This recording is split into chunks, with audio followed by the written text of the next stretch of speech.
Last Handful of Clover, a novel by Wess Mongo Jolley, read by the author.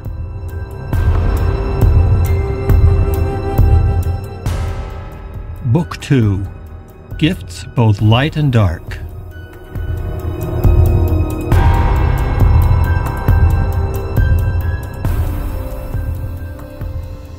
Chapter 28, The Man He Killed.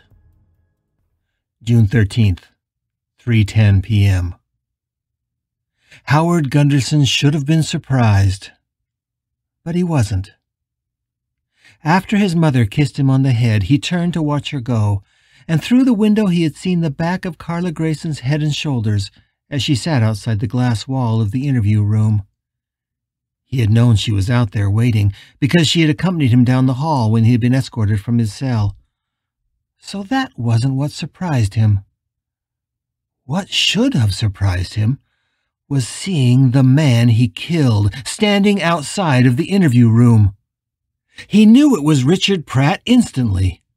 Although he had never seen the man in life, he had seen so many photos of him during the endless interviews this past week that he would have been able to spot the man in any crowd. He had seen pictures of him as a professor, pictures of him with his lover, and pictures of him with his head half missing, lying sprawled at the bottom of a wall, dripping blood and the man's brains. He would recognize him anywhere, even if it wasn't for the blood-stained sweatshirt, the same one he was wearing in the crime scene photos.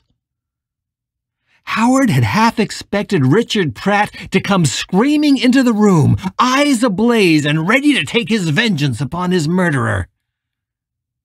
But instead, the man was just looking at his mother and Carla Grayson as they walked away down the long corridor. Even stranger was the boy that stood at his side, holding a ridiculous straw hat in his hands.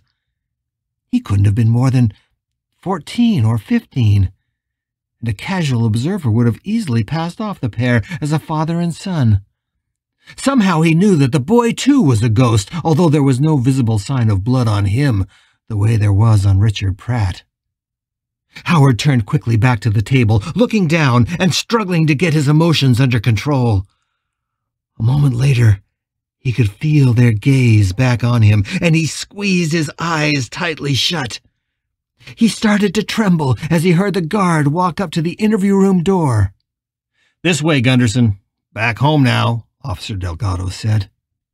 "Maybe they won't hurt me," Howard thought. "Not as long as I'm with the guard."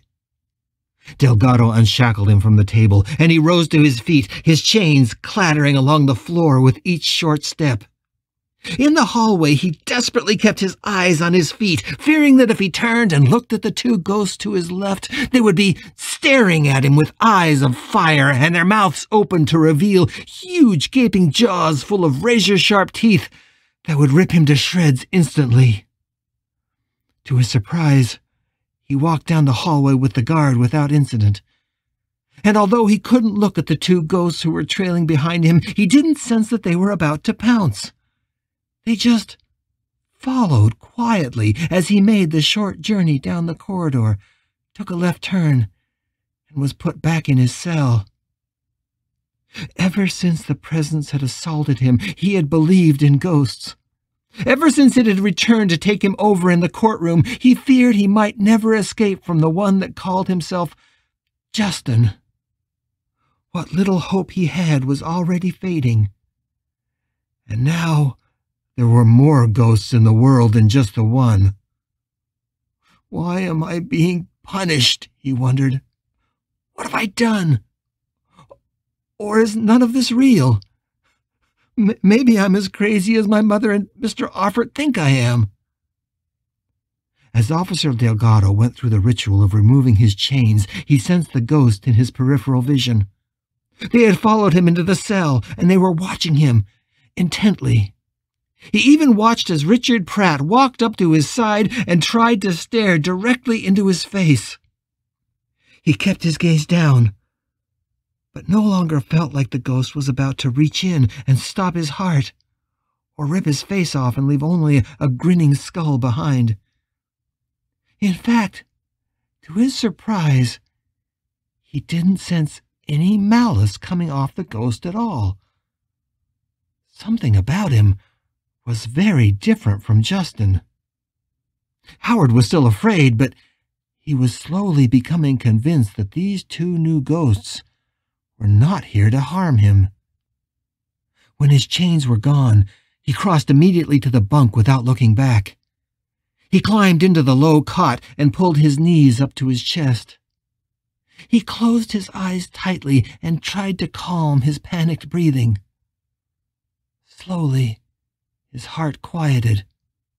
But he sensed the ghosts behind him now. He felt the ghost of Richard Pratt leaning down, close enough to reach out and touch him. He stilled his mind, waiting for the first blow to fall, or some deadly curse to be whispered in his ear. What happened next was the last thing he expected. He heard the thing speak. "Okay, now what the fuck do we do?" the ghost said.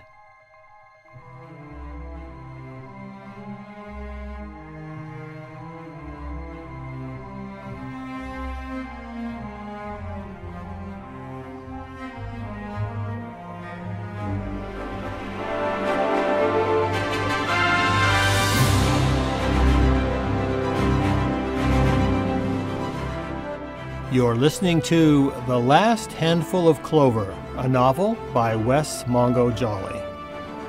If you're enjoying this audiobook, please consider supporting the author on Patreon. That's patreon.com/Wess Mongo Jolley.